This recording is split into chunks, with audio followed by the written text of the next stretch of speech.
गीता अध्याय 15 के श्लोक 16-17 में 3 प्रभु बताए हैं। ये 3 प्रभु कौन हैं? किस प्रभु की शरण में जाने के पश्चात जन्म और मरण समाप्त हो सकता है? 3 प्रभुओं में सबसे उत्तम परमात्मा कौन है? कैसा है? उसका क्या नाम है? इन सभी गूढ़ रहस्यों को जानने के लिए अवश्य सुनिए जगत गुरु तत्वदर्शी संत रामपाल जी महाराज के अमृत वचन। परमेश्वर स्वयं ही आते हैं, यथार्थ ज्ञान देते हैं, इसलिए वो अपने यथार्थ ज्ञान को लोकोक्तियों के माध्यम से बताते हैं, जिस कारण से वो कबीर देव कहलाते हैं। कवि, उसको कवि कहते हैं, उसका वास्तविक नाम भी फिर कबीर देव ही कहा जाता है। वेल नोन है वो कबीर। और ये गुप्त है, ये पूर्ण परम अक्षर ब्रह्म, पूर्ण ब्रह्म, परम अक्षर ब्रह्म, परम अक्षर पुरुष कहो चाहे परम अक्षर ब्रह्म को, उत्तम पुरुष है तो अन्य ये लोग तरमावेश्य विवर्ती। उत्तम पुरुष तो यानी सही परमात्मा श्रेष्ठ भगवान तो कोई और है जो सबका धारण पोषण करता है, क्योंकि संसार रूपी वृक्ष को परवरिश उसका कौन धारण पोषण करता है? ये जड़ों से वृक्ष की परवरिश होती है, तो वो जड़ रूपी परमात्मा है, वो मूल है। ऊर्ध्व मूलम, ऊपर को जड़ वाला, वो दिव्य पुरुष तो मूल है और तीनों गुण रूपी शाखा है। और ये इस प्रकार इस संसार रूपी वृक्ष का विस्तार से विवरण परमेश्वर कबीर देव जी ने अपनी लोकोक्तियों के माध्यम से अपनी अमर वाणी में, कबीर वाणी में बताया था आज से 600 वर्ष पहले। और यही वेद बताते हैं कि वो सच्चिदानंद घन ब्रह्म अपनी वाणी को ऐसे वो अपने मुखारविंद से उच्चारित करता है, और वो कबीर देव है। अब आपको श्रीमद् भगवत गीता जी और उसके बाद फिर पवित्र वेदों को दिखाते हैं। ये देखिएगा श्रीमद् भगवत गीता, ये इसका जयदयाल गोविंद का इसका अनुवादक है, गीता प्रेस गोरखपुर से प्रकाशित है। ये देखिएगा अध्याय नंबर 4 और श्लोक नंबर यहाँ से शुरू होता है 25।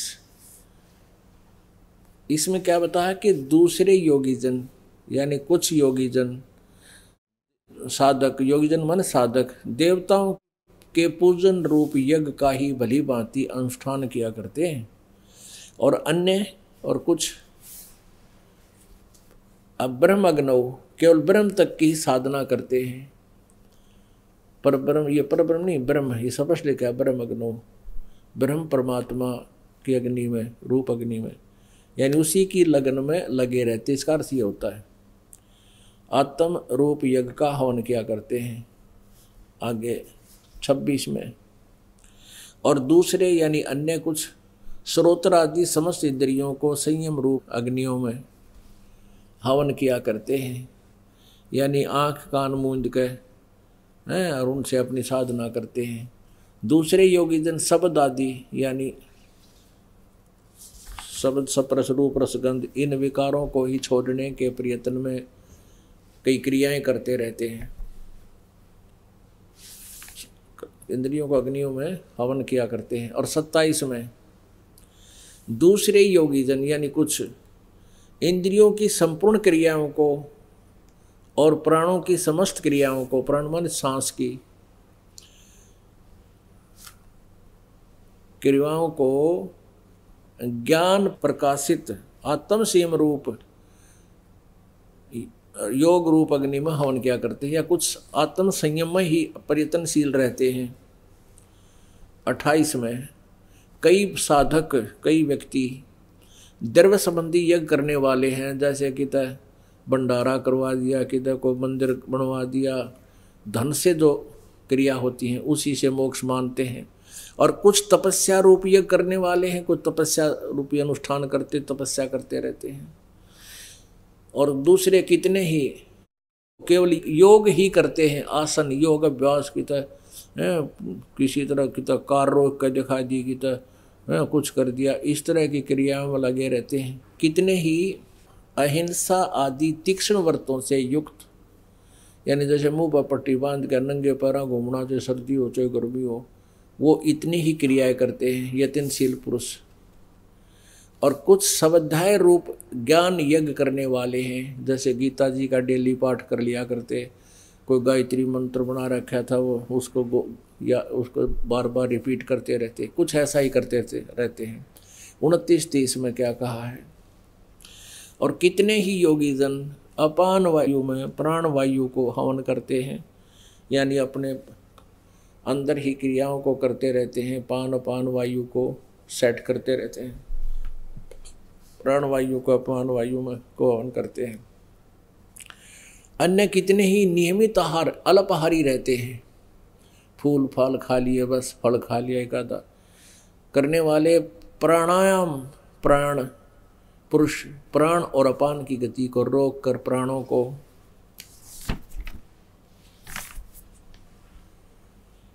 प्राणों में ही हवन किया करते हैं, यानी श्वास के साधना करते हैं, सूक्ष्म श्वास बना लेते हैं, काफ़ी वर्षों तक उसको रोकना का अभ्यास कर लेते हैं, काफ़ी समय तक, और काफ़ी वर्षों तक वो जीवित रह जाते हैं। ये सभी साधक यज्ञों द्वारा, इन साधनाओं द्वारा पापों का नाश कर देने वाले यज्ञों को जानने वाले हैं।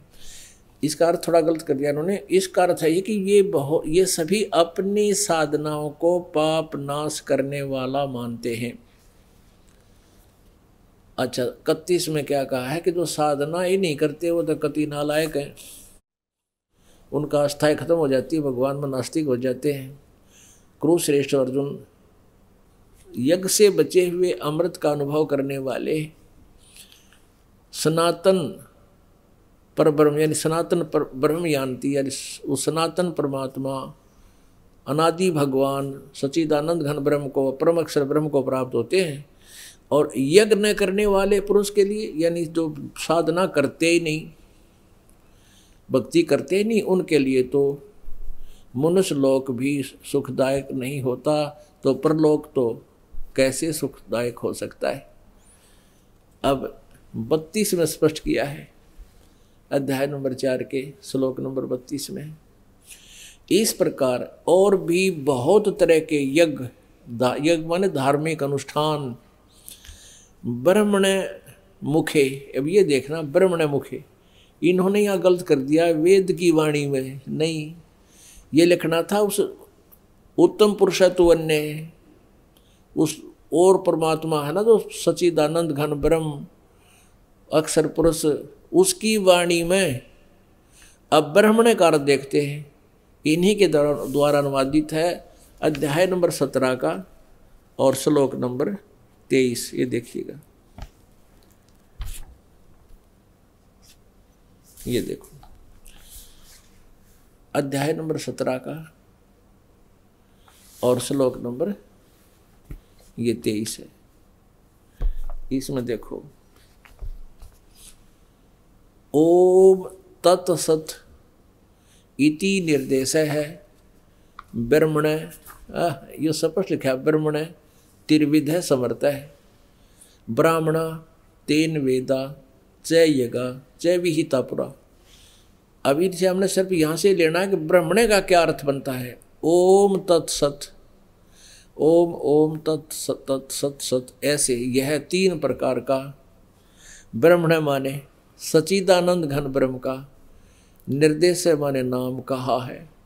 अब यहाँ ब्रह्मण माने सच्चिदानंद घन ब्रह्म, यानी गीता ज्ञान दाता से कोई और है ये सच्चिदानंद घन ब्रह्म, जो परम अक्षर ब्रह्म है, उत्तम पुरुष तो अन्य वो है ये।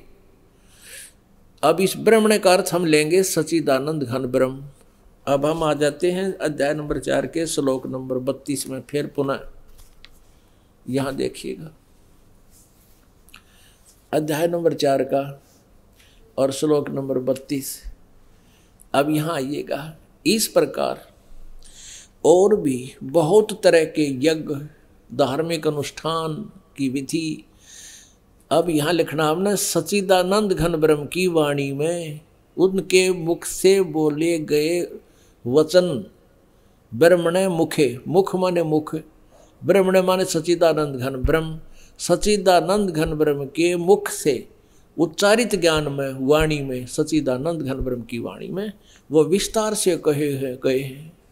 और उन सब को तू कर्म जान, यानी कार्य करते करते ही उनका अनुष्ठान किया जाता है। मन इंद्रियों और शरीर की क्रियाओं द्वारा संपन्न होने वाले जान, इस प्रकार तत्व से जानकर उनके अनुष्ठान द्वारा जो सच्चिदानंद घन ब्रह्म की वाणी में जो ज्ञान है उसके अनुष्ठान द्वारा, उस साधना के द्वारा तू कर्म बंधन से सर्वथा मुक्त हो जाएगा। अब चौथे अध्याय के 34वें श्लोक में कहा है, ये 34वां श्लोक, उस ज्ञान को यानी जो सच्चिदानंद घन ब्रह्म की वाणी में है, उस ज्ञान को तू तत्वदर्शी ज्ञानियों के पास जाकर समझ, उनको भली भांति दंडवत प्रणाम करने से, उनकी सेवा करने से, कपट छोड़कर सरलतापूर्वक प्रसन्न करने से वे तत्वदर्शी न, वो तत्वदर्शी संत, परमात्म तत्व को भली भांति जानने वाले वो तत्वदर्शी संत ज्ञानी महात्मा तुझे उस तत्व ज्ञान का उपदेश करेंगे। अपनात्माओं, हम सुन रहे हैं सत्यनारायण कथा। ये है वो सत्यनारायण कथा जिसको हम कभी सुन नहीं सके, और आज सौभाग्य प्राप्त हुआ आप जी को ये सत्यनारायण कथा के सुनने का। इसको बहुत ध्यानपूर्वक सुनना चाहिए। आप सारा काम छोड़ के यहाँ आते हो, आप नहीं यहाँ आ सकते, आपको ये सत्संग सुनने के लिए भी परमात्मा ही रजा बख्शते हैं। नहीं तो काल एक मिनट की फुर्सत नहीं होने दे आपको, एक सेकंड की भी। ना जाने कितनी आपदाएं डाल दे आपके ऊपर।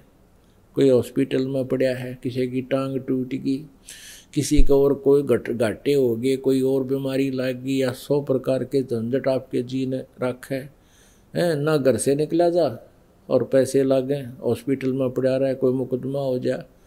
तो ये सब कुछ आपके विघ्नों को मर्दन करके, आपके सब आने वाले विघ्न जो रास्ते में रुकावटें हैं उनको हटाकर आपको यहाँ बुलाता है परमात्मा। तो इसको बहुत ध्यान से सुनना चाहिए। यहाँ आपको जितना समय मिला है ये परमात्मा का दिया हुआ है, गॉड गिवन है, अपने कोटे से दिया मालिक ने। नहीं तो हमने देखे हमारे दादे परदादे वहीं कोल्लू के से बैल को बढ़कर वहीं मर जाते थे, खेत में घर से, खेत में घर से, खेत में घर से, और वहीं मर जाते थे और अंत में पशु योनि को प्राप्त हुए। आज कृपा करी आप जी के ऊपर भगवान ने, नहीं तो आप जी वहीं दुकान और घर पे, खेत और घर में है, नौकरी और घर पे, ना मान जाने रास्ते में कब और कब काम खराब हो जाए, कब मृत्यु हो जाए। तो ये कृपा दाता ने किया आपके ऊपर। ये सत्संग सुनने को आपको कहीं पर भी मिल रहा है, चाहे आप सीडी के माध्यम से सुन रहे हो, कोई टीवी के माध्यम से सुन रहे हो, या कोई पुस्तक परमात्मा के इस दास ने बनाई है उसको पढ़कर सुन रहे हो। ये विशेष कृपा परमात्मा की आपके ऊपर है। आप इतने पुण्यकर्मी प्राणी हो, लेकिन इस समय को बहुत ध्यान से, बहुत अच्छी तरह सदुपयोग करना चाहिए आप जी ने। अब हमने सच्चिदानंद घन ब्रह्म को पहचानना है, वो कौन है। कोई किसी को सत्यनारायण मान रहा था, अविनाशी परमात्मा, कोई किसी को मोक्षदायक मान रहा था, कोई किसी को सुखदायक मान रहा था। तो ये हमारी अपनी सोच थी, यथार्थ ज्ञान नहीं था, वो लोक वेद था। हमने वो सत्यनारायण पहचानना है। श्रीमद् भगवत गीता अध्याय नंबर 2 के श्लोक नंबर 53 में कहा कि अर्जुन, जब तेरी बुद्धि ये भ्रमित करने वाले भिन्न भिन्न प्रकार के वचनों से हटकर परमात्मा पर स्थिर हो जाएगी, तब तो तू योग को प्राप्त होगा। योग को प्राप्त होना यानी तब तो तू साधक बनेगा। तुझे जो सोच ले भक्ति मिलगी, तब तुझे भक्ति प्राप्त हुई है, साधना प्राप्त हुई है, तू स्टार्ट हुआ तेरा योग भक्ति साधना। अन्यथा कोई किसी मंत्र का जाप करता है, कोई किसी मंत्र का जाप करता है, कोई अनुष्ठान कर रहा है, कोई किसी प्रकार, उसी को आप अपनी साधनाओं को सही मान रहे हैं। तो सबसे पहले आप जी ने इस ज्ञान को समझना चाहिए। श्रीमद् भगवद गीता अध्याय नंबर 4 के श्लोक नंबर 33 में कहा कि सभी यज्ञों से ये ज्ञान यज्ञ श्रेष्ठ है। द्रव्य संबंधी यज्ञ से ज्ञान यज्ञ श्रेष्ठ है। द्रव्य संबंधी यज्ञ कौन सी है? जैसे आपने किधर भंडारा कर दिया, किसी भिखारी को पैसे दे दिए, या कोई दाने डाल दिए, किसी को कपड़े दे दिए, किधर कोई मंदिर बनवा दिया, कोई धर्मशाला बनवा दी। कहते हैं इन सभी द्रव्य संबंधी यज्ञ से ज्ञान यज्ञ श्रेष्ठ है। ज्ञान यज्ञ ये तत्व ज्ञान है, ये सत्संग है, तत्वदर्शी संत के द्वारा बताया गया जो ज्ञान, वो ज्ञान यज्ञ है। तत्व ज्ञान को समझने के उपरांत हमें मार्ग मिलता है, कैसे साधना करनी चाहिए, कौन परमात्मा है, हम कहाँ से आए हैं, हमारा उद्देश्य क्या है, जो साधना हम कर रहे हैं ये ठीक है या गलत है। तो ये ज्ञान यज्ञ से क्लियर होगी, कंसेप्ट क्लियर होगा। तो कहा कि इस द्रव्य संबंधी यज्ञ से आंख मीच कर कितना दान दे दिया, कितना पैसे दे दिए, कितना भंडारा करवा दिया, कितना कुछ करवा दिया, कितना मंदिर का लठ गड़वा दिया। कहते इस आंख बंद कर वैसे मनमुखी साधना करने से ज्ञान यज्ञ श्रेष्ठ है। पहले तत्वदर्शी संतों का वो ज्ञान समझो, उसके बाद फिर साधना विधिवत करो। गुरु बिन माला फेरते, गुरु बिन देते दान, गुरु बिन दोनों निष्फल हैं, चाहे पूछो वेद पुराण। अनधिकारी को दिया हुआ दान वो व्यर्थ होता है, यूजलेस होता है। कुपात्र को दान नहीं देना चाहिए, दान भी गुरु बिन नहीं देना चाहिए। तो इस तरह की कहते हैं आपको मर्यादावत साधना का ज्ञान तत्वदर्शी संत ही बताएंगे, उनसे सुनो। तो पुण्यात्मा, हमने सबसे पहले उस सत्यनारायण को पहचानना है। वो कौन है, कहाँ रहता है, वो क्या लीलाएं करता है, ताकि हम उसको पहचान सकें, और कहाँ लिखी है उसकी लीलाएं, और कब की उस परमात्मा ने ऐसी लीलाएं जो हमारे सदग्रंथों में लिखी है। तो फिर हम उस सत्यनारायण को पहचान कर फिर एक रस होकर भक्ति करेंगे। हम निसंशय हो जाएंगे, हम दृढ़ हो जाएंगे एक भगवान पे, जिसका जब हमें ये प्रमाणित हो जाएगा कि ये भगवान है अविनाशी, ये सत्यनारायण है। अविनाशी भगवान की पूजा करने से हम भी अविनाशी हो जाएंगे, और नाशवान भगवानों की भक्ति करने से हम भी नाश में ही रहेंगे। जैसे गीता जी अध्याय नंबर 4 के श्लोक नंबर 5 और 9 में, गीता जी अध्याय नंबर 2 के श्लोक नंबर 12 में ये गीता ज्ञानदाता कहता, अर्जुन तेरे भी और मेरे भी ये सर्वब्रह्म। गीता ज्ञानदाता श्री कृष्ण में प्रवेश करके बोल रहा है ये ब्रह्म। ये स्वयं कहता है कि तेरे भी और मेरे भी बहुत जन्म हो चुके, तू नहीं जानता मैं जानता हूँ। मेरे जन्म और कर्म दिव्य हैं। अब आपको बताया ना कि जब एक ब्रह्मांड का विनाश होता है और 70,000 बार ये त्रिलोकीय शिव विनाश को प्राप्त हो जाता है, तब एक ब्रह्मांड का विनाश होता है और इस ब्रह्म की मृत्यु होती है, दुर्गा की भी मृत्यु होती है, और फिर ये दूसरे ब्रह्मांड में चले जाते हैं। इसके 21 ब्रह्मांड है ऐसे। तो उसमें जाते ही इनका अपने आप युवा शरीर बन जाता दोनों का। तो ये क्या कहता है कि मेरा जन्म मृत्यु तो है, लेकिन मेरा जन्म और कर्म दिव्य है। अब जन्म तो ऐसे दिव्य होगा कि अपने आप इसका युवा शरीर बन जाता है परमात्मा कबीर देव की कृपा से। और कर्म कैसे दिव्य हैं, इसने गीता जी अध्याय नंबर 7 के श्लोक नंबर 24 और 25 में कहा कि मैं किसी के समक्ष नहीं आता। श्री कृष्ण में बोल रहा है वो काल, और ये मूर्ख लोग जन समुदाय मुझे कृष्ण मान रहा होगा, मनुष्य जैसा मान रहा होगा, मनुष्य दृश्य जो मैं यहाँ खड़ा हूँ कृष्ण रूप में मान रहा है, मुझे कृष्ण रूप में खड़ा मुझे मान रहे, मैं कृष्ण नहीं हूँ। क्योंकि ये अपना काम कैसे करता है, इसके कर्म कैसे करता है। जैसे श्री कृष्ण में प्रवेश करके महाभारत करवा दिया, जबकि श्री कृष्ण जी तो मना करें थे, पहले तीन बार गए शांति दूत बनकर और युद्ध के पक्ष में नहीं थे। अंत में श्री कृष्ण जी ने यह कह दिया था कि मैं युद्ध नहीं करूंगा, हथियार नहीं उठाऊंगा।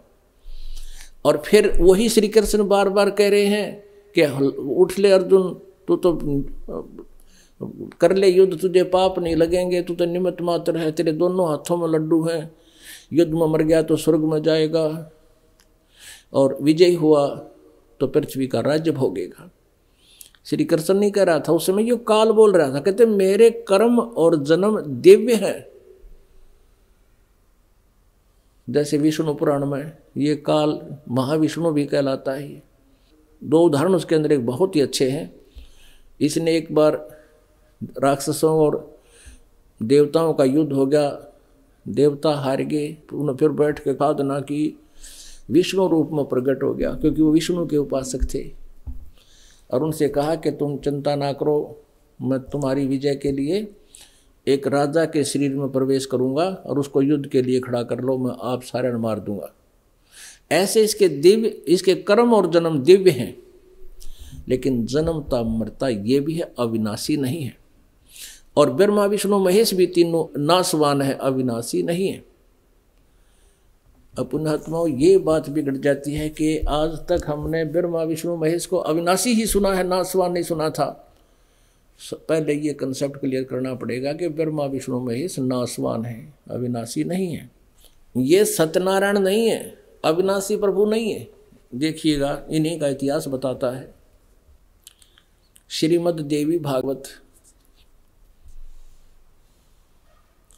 गीता प्रेस गोरखपुर से प्रकाशित है।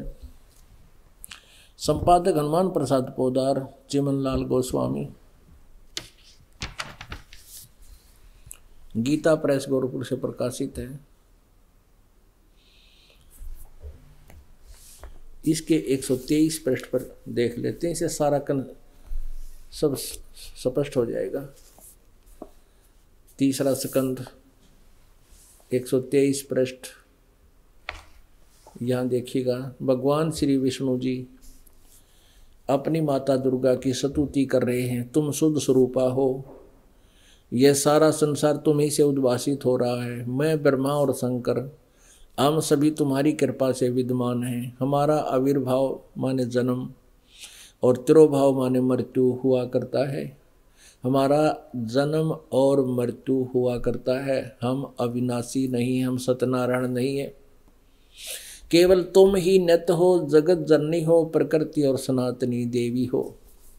उसके बाद भगवान शंकर बोले, देवी यदि महाभाग विष्णु तुम ही से प्रकट हुए हैं, तुम्ही से जन्म हुआ है विष्णु जी का, तो उनके बाद उत्पन्न होने वाले ब्रह्मा भी तुम्हारे बालक हुए। फिर मैं तमोगुणी लीला करने वाला शंकर क्या तुम्हारी संतान नहीं हुआ? अर्थात मुझे भी उत्पन्न करने वाले तुम ही हो। शिवे संपूर्ण संसार की सृष्टि करने में तुम बड़ी चतुर हो। इस संसार की सृष्टि स्थिति और संहार में तुम्हारे गुण सदा समर्थ हैं। उन्हीं तीनों गुणों से उत्पन्न हम ब्रह्मा विष्णु एवं शंकर नियमानुसार कार्य में तत्पर रहते हैं। अब पुण्यात्माओं, इससे 4 कंसेप्ट क्लियर हो गए। नंबर 1, ब्रह्मा विष्णु महेश ये तीनों नाशवान हैं, ये अविनाशी नहीं है, सत्यनारायण नहीं है। सत्यनारायण माने अविनाशी परमात्मा। दूसरा ये हो गया कि दुर्गा इनकी माता है, ये इनके पुत्र हैं। और तीसरा ये हुआ कि रजगुण ब्रह्मा जी, सतगुण विष्णु, तमगुण शिव जी। और चौथा ये हो गया कि ये केवल नियमानुसार कार्य ही कर सकते हैं। ये किसी के किस्मत में कम बत्ती नहीं कर सकते। जैसा कर्म करोगे वैसा ही फल ये भगवान दे सकते हैं। आपके प्रारब्ध में यदि दुख है, क्योंकि कष्ट जो होता है, दुख जो होता है, आपत्ति आती है पाप कर्मों से, और सुख होता है पुण्य कर्मों से। यदि आपके भाग्य में सुख है तो ये सुख भी पूरा ही देंगे, और यदि आपके भाग्य में दुख है तो दुख भी पूरा ही देंगे, चाहे आप मरो चाहे जियो। आपके प्रारब्ध कर्मों में, पाप कर्मों में लिखा है कष्ट, तो आपको भोगना ही पड़ेगा। लेकिन ये सच्चिदानंद घन ब्रह्म, ये परम अक्षर ब्रह्म कबीर परमात्मा, ये कबीर अंगारी असी और बम्भारी असी, सवर ज्योति रतधामासी। वो कबीर परमेश्वर परम अक्षर ब्रह्म जो है वो पापों का नाश करने वाला है। यजुर्वेद अध्याय नंबर 8 के मंत्र नंबर 13 में 6 बार लिखा है कि परमात्मा पाप नाश कर देता है अपने साधक के, चाहे पहले किए हों चाहे वर्तमान में कर लिए हों। वो परमात्मा जो उसकी सत साधना करता है, परम संत से उपदेश ले लेता है, तत्वदर्शी संतों की शरण में चला जाता है, उनके द्वारा बताए गए यथार्थ मार्ग के अनुसार साधना करता है, उस साधक के सर्व पापों का वो परमेश्वर नाश कर देता है। उनके जीवन में जो भी विघ्न आते हैं उनका मर्दन कर देता है, नष्ट कर देता है। वो कबीर है, वो कबीर साहब है। अब आपको दिखाते हैं ऋग्वेद, जिसमें उस सच्चिदानंद घन ब्रह्म की वाणी का के विषय में लिखा है कि वो परमात्मा कबीर देव है और वो अपनी मुखारविंद से वाणी उच्चारण करता है। वो कबीर वाणी में उस तत्व ज्ञान को उच्चारित करता है, खड़ा होकर जोर जोर से आवाज लगा लगा कर बोलना शुरू कर देता है। और वो एक संत ऋषि रूप में प्रकट होता है और वो अपने ज्ञान को लोकोक्तियों के माध्यम से, कविताओं से बोलता है, कविताओं के माध्यम से वर्णित करता है अपने मुखारविंद से, उस अपने सच्चिदानंद घन ब्रह्म की वाणी में, कबीर वाणी में, जिस कारण से उसको प्रसिद्ध कवियों में से कवि की पदवी भी प्राप्त करता है। वो होता कबीर देव है, वो होता अमर पुरुष है। अपने आत्माओं, हम जब पढ़ते थे, शिक्षा ग्रहण करते थे, 2-3 कवियों के दोहे आते थे, तो उनके दोहे तो मिलते जुलते होते थे और सभी को कवि की पदवी प्राप्त थी। उनमें से एक परमेश्वर कबीर देव जी भी कवि की पदवी में होता था। लेकिन अब उनके यथार्थ ज्ञान से, उनकी पूरे उस तत्व ज्ञान को देखा पढ़ा, तो वो तो भगवान भी था। कवि की पदवी तो उनको प्राप्त थी ही थी, वो परमात्मा भी थे, वो तो भगवान है, आज भी है अपने आत्माओं। और यही प्रमाण पवित्र वेद बता रहे हैं। ऋग्वेद आपका ये पूरा कंसेप्ट क्लियर कर देगा। कौन है वो अविनाशी परमात्मा, उसका नाम क्या है, वो लीला कैसी लीला करता है। जैसे आज से 600 वर्ष पहले वो परमेश्वर सतलोक से चलकर आए शरीर, आदरणीय धर्मदास जी को मिले, जिन्होंने उनके द्वारा बोली गई वो सच्चिदानंद घन ब्रह्म की वाणी, कबीर वाणी को लिपिबद्ध किया, जो आज हमारे पास उपलब्ध है। कबीर सागर, कबीर साखी, कबीर बीजक, कबीर दोहावलियों के रूप में, कविताओं के रूप में उपलब्ध है। आदरणीय नानक साहिब जी को मिले वो सतपुरुष अविनाशी परमात्मा। सतपुरुष माने अविनाशी, पुरुष माने प्रभु, सत्य माने अविनाशी, सत्यनारायण। आदरणीय मलुकदास जी को मिले,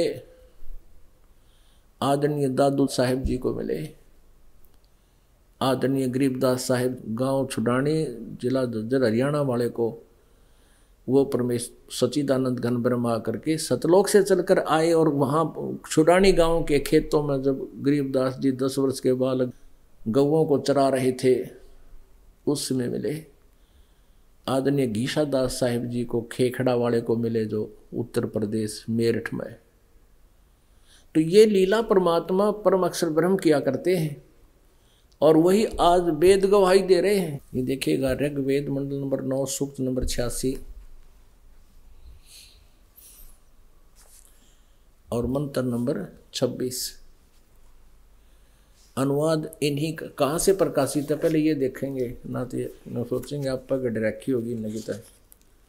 यहाँ देखिएगा, ये यहाँ पर है, प्रकाशक हैं सार्वदेशिक आर्य प्रतिनिधि सभा, महर्षि दानंद भवन, रामलीला मैदान, नई दिल्ली से। ये इनके फोन और फैक्स नंबर हैं। यहाँ पर देखिए मुद्रक हैं Prince offset printers, 1510 Pataudi house, Daryaganj, नई दिल्ली। अब देखना, इसके ऋग्वेद मंडल नंबर 9 सूक्त नंबर 86 मंत्र 26 में कितना अच्छा वर्णन किया है। यज्ञ करने वाले यजमानों के लिए, साधना करने वाले साधकों के लिए परमात्मा सब रास्तों को सुगम करता हुआ उनके विघ्नों को मर्दन करता है और उनको पवित्र करता हुआ अपने रूप को सरल करता हुआ, इसे सदा परमात्मा साकार है। अपने रूप को हल्के तेज पुंज का बना कर आता है वो परमात्मा, अपने रूप को सरल करता हुआ वह कांति में परमात्मा। ये इन्होंने कबीर का अर्थ, ये कबीर, इसको कबीर कहो चाहे कवि कहो, जैसे पुनर्जन्म होता है उसको पुनः कहो चाहे पुनर्जन्म कहो, पुनर्। तो ये कबीर देव वो कवि है। इन्होंने इसका अर्थ सर्वज्ञ कर दिया कवि का, या तो अर्थ नहीं करना चाहिए, क्योंकि कवि सर्वज्ञ कोई नहीं होता। कवि तो कवि होता है, लेकिन यहाँ लिखना चाहिए कबीर देव है। और विद्युत के समान क्रीड़ा करता हुआ वर्णीय पुरुष को, वो अच्छी आत्मा को, श्रेष्ठ पुरुष को प्राप्त होता है। अब ये कंसेप्ट क्लियर करेंगे, कबीर देव, ये कवि का अर्थ कवि सर्वज्ञ नहीं, कबीर देव लिखना था यहाँ पर। अब जैसे यजुर्वेद है, पुण्यात्माओं, ये वही सदग्रंथ हैं, ये वही पवित्र वेद हैं जिनको हम बहुत दिनों से श्रोधार्य मानते आ रहे हैं कि उनमें जो लिखा वो सही है। अब उनमें जो लिखा है वो हम नहीं पढ़ पाए, नहीं समझ पाए, तो आज हम उन्हीं को पढ़ रहे हैं, उन्हीं को समझ रहे हैं। तो आज हम अपनी आंखों देख करके सच्चाई को ग्रहण करेंगे। इसके विपरीत यदि किसी ने परमात्मा की महिमा कुछ बताई है वो व्यर्थ है। जो भगवान को निराकार कहते हैं, जो कहते हैं कि वो एक देशीय नहीं है, किसी एक स्थान पर नहीं रहता, तो ये जो कथाएं हमें सुनाई गई थी वो व्यर्थ थी, वो झूठी थी, वो लोक वेद था, उनको परमात्मा का साक्षात्कार नहीं हुआ, जिस कारण से उन्होंने मिथ्या व्याख्याएं कर रखी है। आज वही वेद हमें बता रहे हैं कि वो परमात्मा साकार है, अपने रूप को हल्का करके यहां आता है। जैसे अब प्रसंग चल रहा है कि कवि का अर्थ इन्होंने सर्वज्ञ कर दिया, यहां लिखना था वो कबीर देव है, हम उसको कबीर साहब बै बोलने लगे, वो कबीर साहब कहने लगे। अभी यजुर्वेद अध्याय नंबर 5 के मंत्र नंबर 1 के विषय में आपने सुना कि उसमें 2 बार लिखा है कि परमात्मा सशरीर है। अग्ने तनुरसी, हे परमेश्वर आपका तेजोमय शरीर है, वो सतलोक में स्थिर है, एक स्थान पर रहता है वो भगवान। और वही परमात्मा अन्य रूप धारण करके या सबका धारण पोषण करने के लिए, यानी हमें सद्मार्ग दिखाने के लिए, हम भक्तिहीन होकर के हम यहाँ दुख पाते हैं, हम कंगाल हो जाते हैं, दारिद्र हो जाता है, हम बीमारियों से ग्रस्त हो जाते हैं, वो परमात्मा आता है, हमें सत्य भक्ति बता देता है। उस सत्य भक्ति के करने से हम रोग मुक्त भी हो जाते हैं, हमारे घर में धन की बरकत भी शुरू हो जाती है। तो हमारा वो ऐसे धारण पोषण करता है, उस तत्व ज्ञान से हमें रास्ता ठीक दे करके हमारा धारण पोषण करता है, फिर हमारी मदद करता है। विष्णवे तवा सोमस्य तनुरसी, गीता जी अध्याय नंबर 15 के श्लोक नंबर 16 और 17 में 3 पुरुष बताए। दो तो नासवान है, सरपुरुष और अक्षर पुरुष। और उत्तम पुरुष तो अन्य परमात्मा इति उद्धारते, वो पुरुषोत्तम तो कोई और है जिसको भगवान कहा जाता है। और ये लोक तरम अविश्य विभर्ति अवैश्वर है, जो तीनों लोकों में प्रवेश करके सबका धारण पोषण करता है, वो अविनाशी परमात्मा है। तीनों लोकों में धारण पोषण करने के लिए यजुर्वेद अध्याय नंबर 5 के श्लोक नंबर मंत्र नंबर 1 में, श्लोक को चाहे मंत्र को 1 में 2 बार लिखा, अग्ने तनुरसी, अग्ने तनुरसी विष्णवे तवा सोमस्य तनुरसी। सबका धारण पोषण करने के लिए उसको अमर पुरुष का शरीर है। वो परमात्मा अपने रूप को हल्का करके, अभी आपने पढ़ा ऋग्वेद मंडल नंबर 9 सूक्त नंबर 86 मंत्र नंबर 26 में आपने पढ़ा, 26 में आपने स्वयं पढ़ा कि वो परमात्मा अपने रूप को सरल करता हुआ हल्का तेज पुंज का रूप बना करके वो परमात्मा यहाँ आता, नहीं तो हम देख नहीं सकते, उनकी इतनी रोशनी है। और यही वेद बताते हैं, आंखों देखा संत बताते हैं। तो फिर हम सत्यनारायण को पहचान कर हम भिन्न भिन्न प्रकार के भ्रमित करने वाले वचनों से हमारी बुद्धि भ्रमित नहीं होगी, फिर हम भक्त बनेंगे, फिर हमारी साधना सीधी चलेगी, उसमें कोई बाधा नहीं पड़ पाएगी। इसलिए सारा प्रयत्न दास कर रहा है कि आप जी को ज्ञान से ओत प्रोत करूं। परमात्मा का पाना कठिन नहीं है, मार्ग मिल गया, भक्ति मिल गई, मर्यादा का पता लग गया, सिमरण करना है, चलते फिरते उठते बैठते कोई जैसा भी जिसका कर्म है उस कर्तव्य कर्म को करते हुए, और ये भी एक कर्तव्य कर्म है जो शास्त्रानुकूल साधना करे, परमात्मा मिल जाएगा। लेकिन ये भ्रमित करते हैं, ये तुम्हारा मार्ग ठीक नहीं, तुम गलत साधना कर रहे, फिर हम भ्रमित हो जाते हैं। जब हम आंखों देख लेंगे ज्ञान को और संतुष्ट हो जाएंगे, फिर हम डगमग नहीं हो सकते, तब तो हम भगत बनेंगे, ना तो कोई भी मैं डगमग कर देता था। तो अब जैसे इसमें लिखा है वो कवि है, वो परमात्मा कबीर देव है। इन्होंने कवि का अर्थ सर्वज्ञ कर दिया, कबीर का अर्थ कबीर। जैसे पुनर्जन्म, तो ऊपर जय का ऊपर रह की आधी मात्रा रह लग जाता है, और उनको संधि छेद करें तो चाहे तो 2 अपसर्ग लगा दें, चाहे आधा रह ला के हलंत लगा दें, तो पुनर् कहो चाहे पुनः कहो। तो इसको कबीर कहें चाहे कबीर कहो, कवि ही कहो चाहे कबीर कहो। तो इस कबीर का अर्थ इन्होंने सर्वज्ञ कर दिया। अब जैसे यजुर्वेद है, अब ये यजुर्वेद है, स्पष्ट लिखा है, इसको हम यहाँ से हटा के इसके संधि छेद कर दें, 2 अपसर्ग लगा दें, और केवल जहाँ पर ये यजु लिखा हो 2 अपसर्ग लगा के, तो भी ये यजुर्वेद पुस्तक का ही बोध होगा। अब देखिएगा, ये यजुर्वेद है और ये महर्षि दयानंद सरस्वती द्वारा ही इसका अनुवाद है। प्रकाशक सार्वदेशी कार्य प्रतिनिधि सभा 2/5 महर्षि दयानंद भवन, रामलीला मैदान, नई दिल्ली से। महर्षि दयानंद सरस्वती कृत 40 के 40 अध्याय, यानी पूरा यजुर्वेद इन्होंने अनुवाद किया है। ये राइटर नहीं है वेदों का, ओनली अनुवाद करता है, ट्रांसलेटर है। मुद्रक है Prince offset printers, 1510 Pataudi house, Daryaganj, नई दिल्ली। अब इसमें आपको दिखाते हैं 36वें अध्याय का, ये देखिएगा, ये है 36वां अध्याय, 33वां अध्याय आरंभ। इसका प्रथम ही मंत्र है, और इसमें प्रथम ही पंक्ति में रच्यम वाचम परपदे मनो यजु परपदे, यजु, ये देखो ये यजु शब्द है। अब इसको यजुर भी हम बोल सकते हैं, यजुर, जैसे पुनः और चाहे पुनर। तो इसका अर्थ स्वामी दयानंद ने यहाँ किया है। अब ये ब्रैकेट में यजु, संस्कृत में केवल यजु लिखा है बोल भाषा में, तो यहाँ यजुर्देव लिख दिया इन्होंने।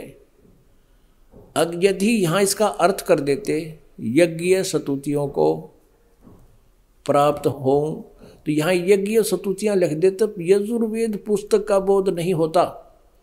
तो यहाँ लिखना पड़ा यजुर्वेद, हम इसको यजुर्वेद बोलते हैं। तो ऐसे ही जहाँ कवि लिखा है कबीर, वहाँ लिखना पड़ेगा वो कबीर देव है। हम उसको कबीर साहब कहने लाएंगे, कबीर साहब। हम अपनी लोकल लैंग्वेज में मात्रा मूत्रा का घना ध्यान नहीं रखा करते। तो ऐसे ये अब भ्रंश होकर कबीर देव पड़ गया। इसको संस्कृत में कबीर देव और देसी भाषा में हम कबीर साहब कहने लगे। देव माने परमेश्वर। अब यहां फिर प्रसंग अब शुरू होगा, हम फिर ऋग्वेद पढ़ेंगे। ऋग्वेद है वही, ये वहीं से प्रकाशित है, सार्वदेशिक कार्य प्रतिनिधि सभा से। और ये वही का वही है। अब हम आते हैं ऋग्वेद मंडल नंबर 9 सूक्त नंबर 86 का और मंत्र नंबर 26।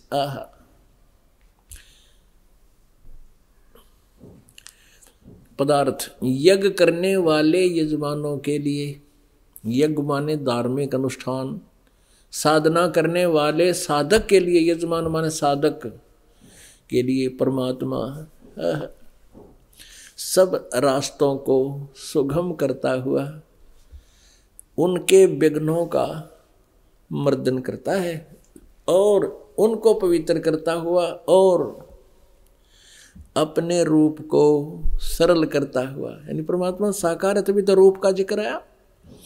वो हल्का तेज पुंज का रूप बनाकर नीचे आता है, सरल करता हुआ अपने रूप को सरल करता, वह कांति में परमात्मा कबीर देव। हम यहाँ लिख लेंगे कबीर देव, इनकी संस्कृत व्याकरण खराब नहीं करते, हम कबीर देव लिख देंगे। हम उसको कबीर देव कहने लगे। कबीर और देव माने परमेश्वर, देव माने परमेश्वर, कबीर साहब हो, हम उसको कबीर साहब कहने लगे। विद्युत के समान वो कबीर देव विद्युत के समान क्रीड़ा करता हुआ वर्णीय पुरुष को प्राप्त होता है। वर्णीय माने श्रेष्ठ पुरुष को, उस अच्छी आत्मा को मिलता है। वो क्या करता है, वो कहाँ रहता है भगवान। अब 27 मंत्र में ऋग्वेद मंडल नंबर 9 सूक्त नंबर 86 के 27, जो परमात्मा वो कबीर देव ध्रुलोक के उस तेजो में लोक के सतलोक के तीसरे पृष्ठ पर विराजमान है, वहां रहता है।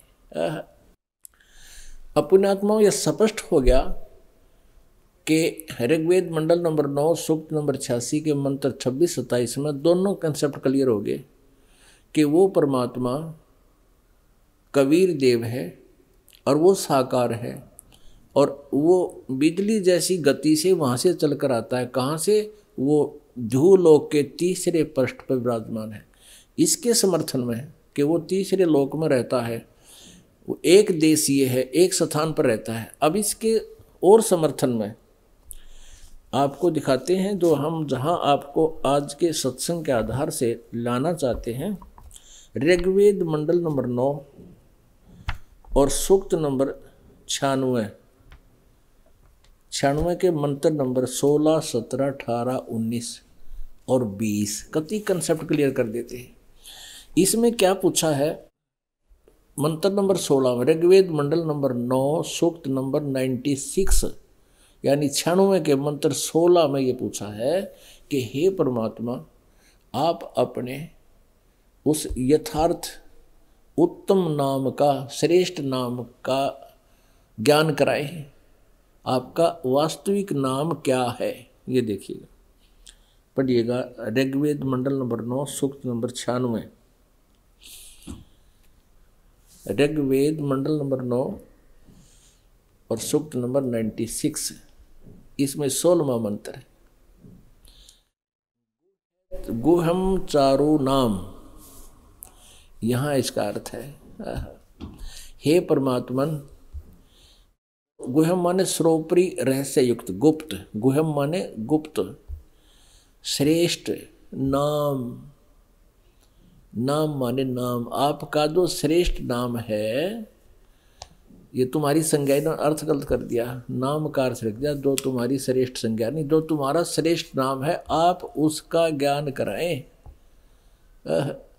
आप उसका ज्ञान कराएं।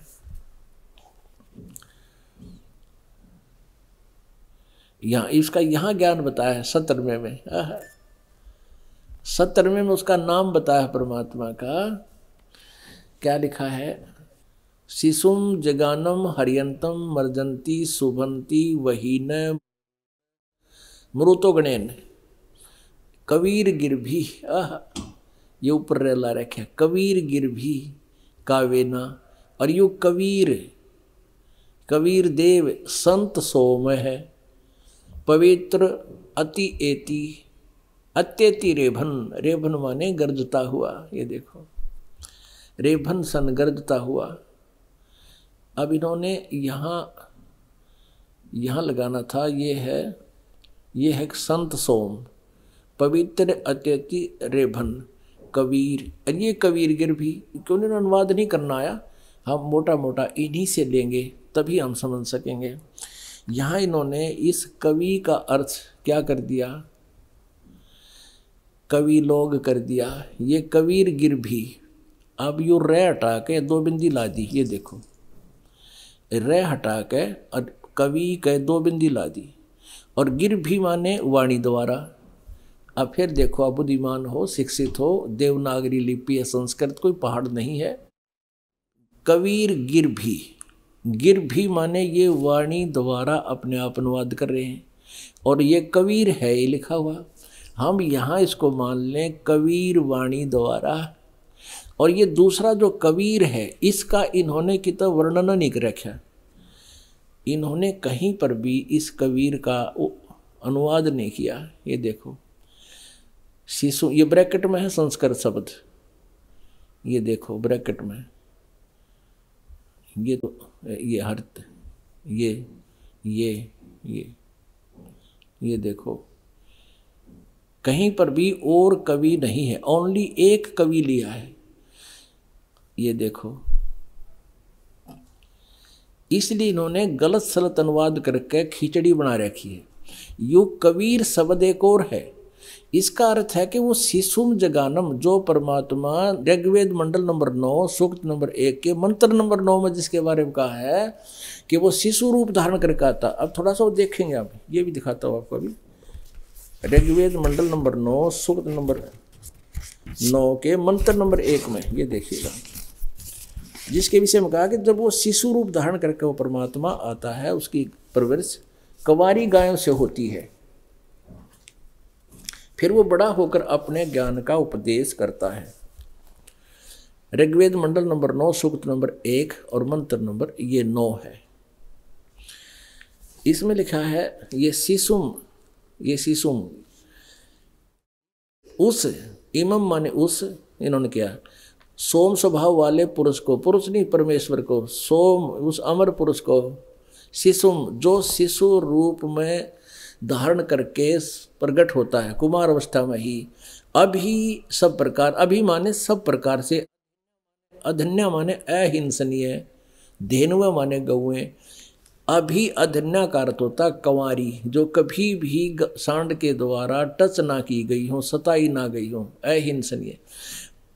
अब अधन्या माने बिना दणाई यानी जो गर्भ ना धारण किया हो। और अभी माने कभी भी, वो सब प्रकार से अधन्या यानी बिना दणाई यानी कंवारी गायों से गौओं से तृप्ति करते हैं।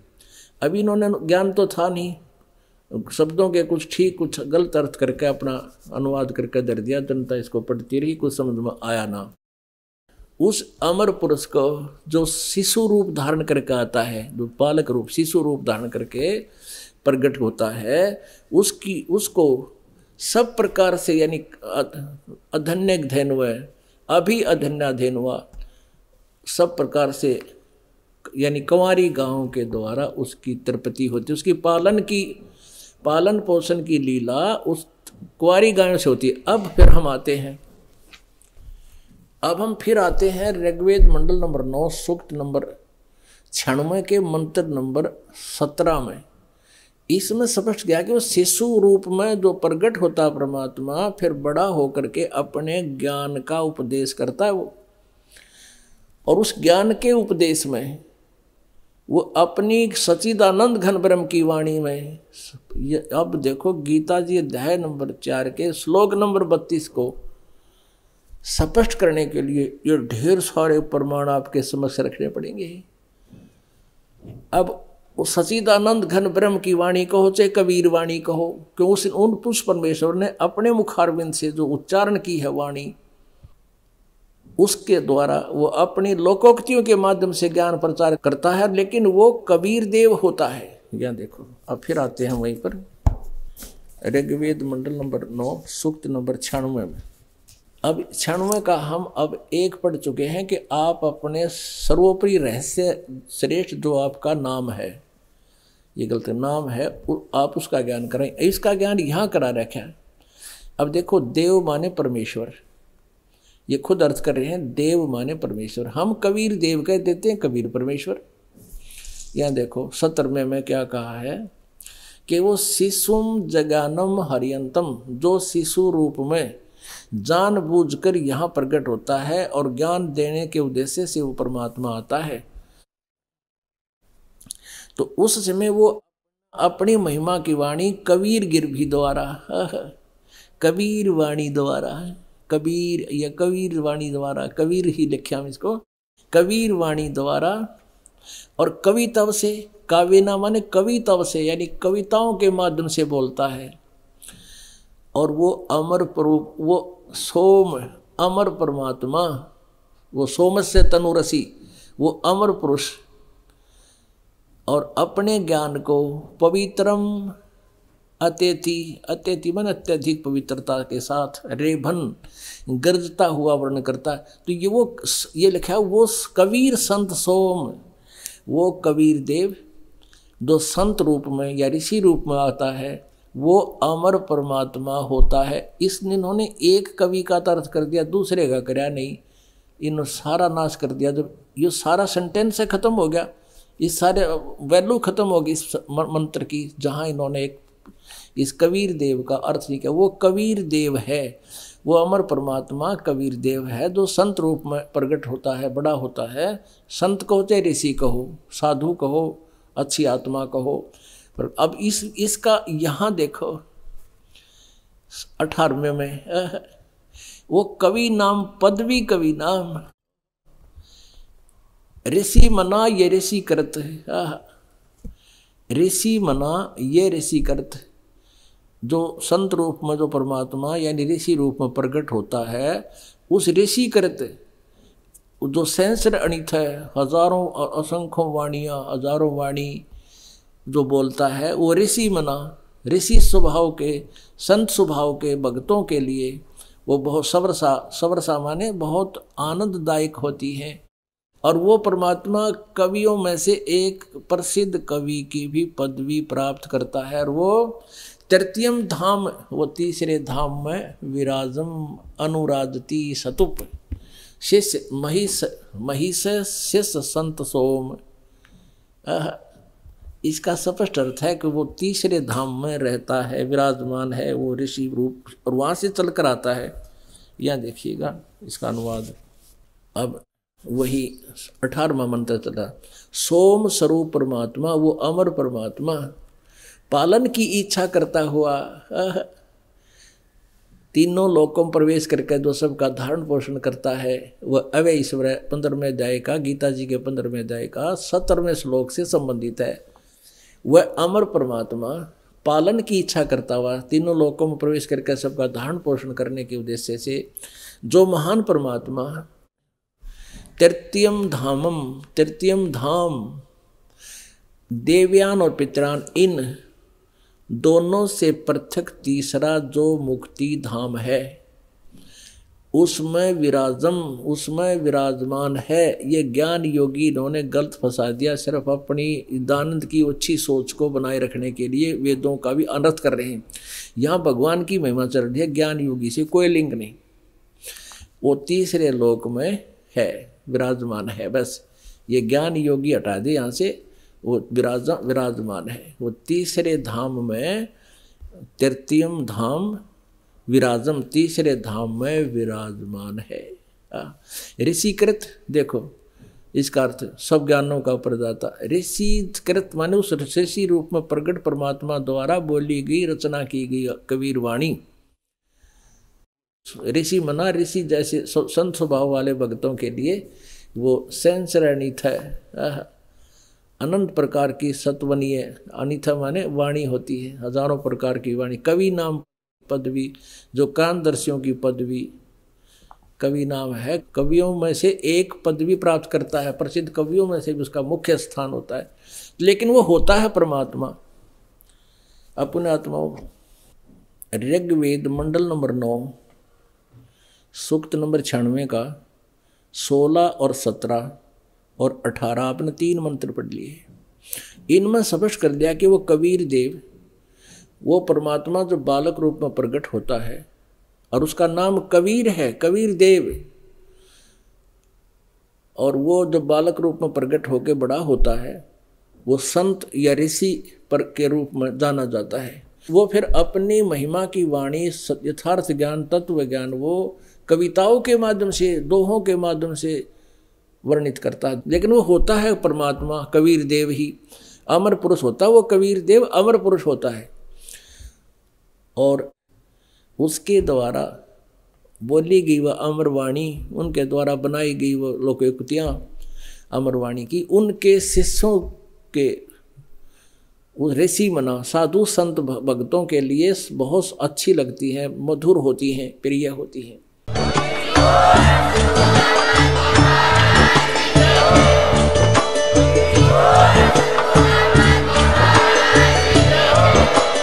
आप सुन रहे थे जगत गुरु तत्वदर्शी संत रामपाल जी महाराज जी के मंगल प्रवचन। अधिक जानकारी के लिए विजिट कीजिए हमारी वेबसाइट www.jagatgururampalji.org। संत रामपाल जी महाराज जी के शुभ आशीर्वाद से पूरे विश्व भर में 500 से भी ज्यादा नाम दीक्षा केंद्र हैं, जिन पर संत रामपाल जी महाराज जी द्वारा ऑनलाइन निशुल्क नाम दीक्षा दी जा रही है। अपने नजदीकी नाम दीक्षा केंद्र का पता करने के लिए संपर्क करें 8222880541।